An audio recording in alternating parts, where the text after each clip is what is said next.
রাজশাহী বিশ্ববিদ্যালয় কেন্দ্রীয় ছাত্র সংসদ রাকসু নির্বাচনের প্রচারণার আজ শেষ দিন। পুরো ক্যাম্পাস এখন উৎসব মুখর। প্রতিদ্বন্দ্বী প্যানেলগুলোর প্রচারণার শেষ মুহূর্তেও ছিল প্রাণবন্ত।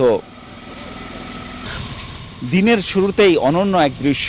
দুই রাজনৈতিক ছাত্র সংগঠন ছাত্রদল ও ছাত্র শিবিরের ভিভি প্রার্থী কোলাকুলির মধ্য দিয়ে শুরু করেন প্রচারণা। প্রতিদ্বন্দ্বিতার মধ্যেও এমন সৌহার্দ্য শিক্ষার্থীদের মধ্যে ইতিবাচক সাড়া ফেলেছে। নির্বাচনে বিজয়ে আশাবাদী এ দুই প্রার্থী। যেই পদের বিপরীতে সবচেয়ে যোগ্য ব্যক্তিটি আমরা তুলে এনেছি, আমরা খুবই আশাবাদী জয়ের ব্যাপারে এবং নির্বাচন কমিশনের প্রতি আমাদের আস্থা রয়েছে। জয়ের ব্যাপারে শতভাগ আশাবাদী। সবাই যেরকম আশাবাদী থাকে আমরাও এরকম আশাবাদী আলহামদুলিল্লাহ। আর জয় পরাজয় যাই হোক, মেনে নেওয়ার মানসিকতা আমাদের থাকবে ইনশাআল্লাহ। বৃহস্পতিবার সকাল ৯টা থেকে শুরু হবে ভোট গ্রহণ, চলবে বিকেল ৪টা পর্যন্ত। ইতোমধ্যে ভোট কেন্দ্রগুলোতে সিসি ক্যামেরা স্থাপন ও বুথ তৈরি সহ সব প্রস্তুতি সম্পন্ন করেছে নির্বাচন কমিশন।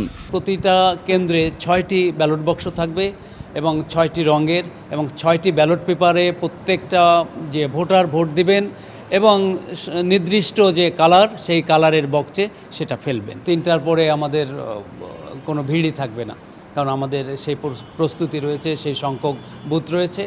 দীর্ঘ ৩৫ বছর পর অনুষ্ঠিত হচ্ছে রাকসু নির্বাচন। এতে মোট ভোটার রয়েছেন ২৮,৯০১ জন। Ziaul Gani Selim, star news, Rajshahi.